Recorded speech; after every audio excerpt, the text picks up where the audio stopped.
చెప్పినారు వాస్తవం. గత ప్రభుత్వం చేసినటువంటి తప్పులు చాలా ఉన్నాయి. వాళ్ళు తప్పులు చేసిరనే కదా మీకు అధికారం ఇచ్చిండ్రు.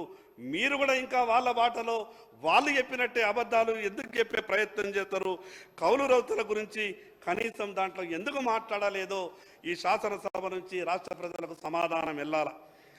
రైతు కూలీల పరిస్థితి తెలంగాణ రాష్ట్రంలో మాకున్న సమాచారం మేరకు 54 లక్షల జాబ్ కార్డులు ఉన్నాయి. 1,11,00,000 మంది దీనిపై ఆధారపడుతున్నారు. ఈ లెక్కలు మీ ప్రభుత్వ లెక్కలే చెప్తున్నాయి. ఇందులో ఎవ్వరు రైతు కూలీలో ఏ రకంగా గుర్తిస్తారో, అసలు బడ్జెట్లో రైతు కూలీల గురించి ఎందుకు ప్రస్తావన లేదు? ఇది రాష్ట్ర ప్రజలకు ఇచ్చిన మాట తప్పడం కాదా? ఒక్కసారి ప్రభుత్వంలోని పెద్దలు ఆలోచించాలి.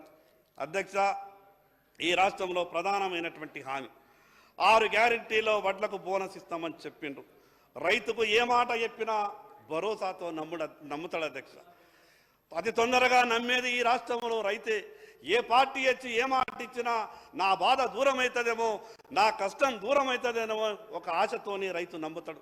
ఆ రోజు కాంగ్రెస్ పార్టీ ఇచ్చినటువంటి ఏదైతే ఒక హామీ ఇచ్చిందో, ఈ రాష్ట్రంలో ఉన్నటువంటి వడ్లకు 500 కుంటాలకు బోనస్ అన్నారు. వడ్లకే కాదు అధ్యక్ష, ఏ పంటలు పండించినా సహకారం ఇస్తామని చెప్పారు. ఇవ్వాల్సింది ఆ రోజు మాట్లాడినటువంటి మాట కూడా చాలా మంచి మాట అధ్యక్ష. ఈ గౌరవ ముఖ్యమంత్రి గారు ఇచ్చినటువంటి మాట తప్పు కాదు. అది ఆ హామీ తప్పుడు హామీ కాదు. దాన్ని అమలు చేస్తేనే ఈ మాటలు విన్న తర్వాత రైతులంతా ఏమనుకున్నారు అంటే, దేవుడే భూమి మీదకి దిగొచ్చిండేమో, మా బాధలన్నీ కూడా తొలగిపోతాయేమో అని గొప్ప ఆలోచనతో కాంగ్రెస్ పార్టీకి రాష్ట్ర రైతులంతా కూడా మద్దతు ఇచ్చారు. కానీ ఇప్పుడు ఏమంటారు అధ్యక్ష? మేము ఇస్తామన్నది అన్నిటికి కాదు, సన్నం వడ్లు మాత్రమే ఇస్తామని చెప్తారు.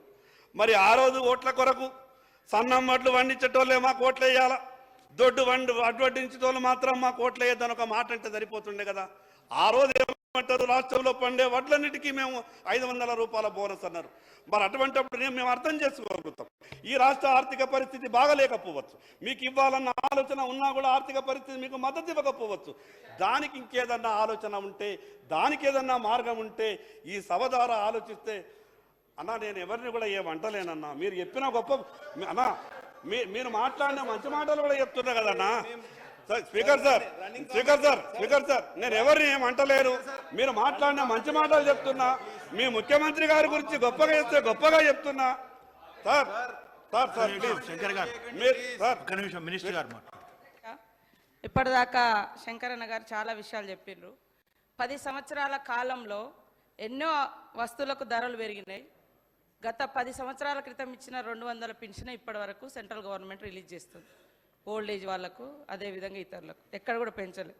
అదేవిధంగా 2019 బడ్జెట్ మేనిఫెస్టోలో 60 సంవత్సరాలు నిండిన రైతులందరికీ కూడా మేము పెన్షన్స్ ఇస్తామని చెప్పారు. ఆ ఎన్నికలలో గెలిచారు. మళ్ళా అక్షింతలు ఇస్తే చాలా అనుకున్నారో ఏమో, మరి అక్షింతలు పంచారు. సార్ అదేమైందో ఏమో, 8 సీట్లు ఇచ్చారు. మరి మొన్న ఇచ్చినటువంటి బడ్జెట్లో మీరు ఏమి ఇవ్వలేదని ప్రశ్నిస్తే, మీరు తెలంగాణ బిడ్డగా ఇక్కడ గొంతు ఇప్పాలంటే మీరు ఎంతసేపు సెంట్రల్కి మద్దతుగా మాట్లాడడం ఇది కరెక్ట్ కాదు. ముఖ్యంగా ఈరోజు గవర్నమెంట్ నుంచి మనం ఆశిస్తూ ఉన్నాం, సెంట్రల్ గవర్నమెంట్ మనకు రావాల్సినటువంటి వాటా ఇవ్వాల్సినటువంటి అవసరం ఉంది అని.